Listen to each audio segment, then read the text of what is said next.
Nakapagtala ang Office of Regional Election Director o COMELEC NCR sa ikapitong araw ng 18 naghain ng Certificate of Candidacy or COC sa pagkakongresista dito po sa Metro Manila. Sa kabuuan umabot na sa 69 mga aspirants sa NCR para sa 2025 midterm elections. Narito ang balita ni Cherry Light. Ilang sa mga kilalang personalidad ang naghain ng kanilang COC sa pagkakongresista araw ng Lunes sa COMELEC NCR. Unang naghain si Rose Nanolin para sa 5th District ng Quezon City. Si Lynn ay ang asawa ni Alan Lim na sangkot sa illegal pogo at illegal drugs. Tumanggi namang sagutin ni Lim ang mga tanong ng mga media sa pagkakaugnay ng kanyang asawa sa naturang issue. Sumunod naman na naghain ang kanyang kandidatura si Senator Cynthia Villar bilang kinatuman ng Las Piñas City.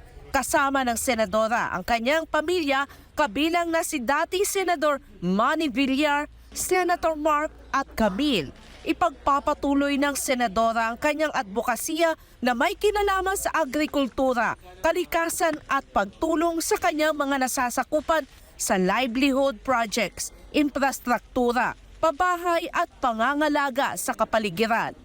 In term na ako sa Senate sa 2025 and I thought that in Congress I can continue my advocacy sa agriculture and environment. At the same time, I can help my constituents sa kanilang more livelihood projects, infrastructure, housing, and environmental protection, especially flooding. Isang college professor at dating sundalo, naghain naman ng kanyang kandidatura sa pagkakongresista ng 1st District ng Taguig, si Pedro Castillo de la Cruz. Isa sa mga makakalaban niya sa posisyon ay ang dating Taguig City Mayor Lino Cayetano. Adhikain naman ni Attorney Silverio Raymond Garing ay magkaroon ng pampublikong ospital ang Muntinlupa City kung siya ay makakaupo sa Kongreso. Si Garing ay naghain na rin ng kanyang COC sa pagkakongresista bilang kinatawan ng Muntinlupa sa ilalim ng PDP laban. Si incumbent 2nd District Representative Gastong Bunting naghain ng kanyang kandidatura sa parehong posisyon.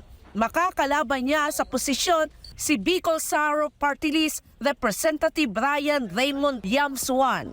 Suportado ni 1st District Parañaque Representative Edwin Olivares ang kanyang kapatid na naghain ng kanyang kandidatura na hahalili sa kanyang posisyon na si Mayor Eric Olivares. Usaping pangkalusugan ang advokasya ng alkalde dahil siya ay isang registered nurse. Muling tatakbo sa parehong posisyon si dating Marikina 2nd District Representative Romero Omiro Frederico Kimbo. Siya ang papalit sa kanyang may bahay na si incumbent Congresswoman Stella Kimbo. Si Congresswoman Stella ay tatakbo namang alkalde ng Marikina. Si incumbent Congressman Tony Calixto ng Long District Pasay ay muling tatakbo sa parehong posisyon.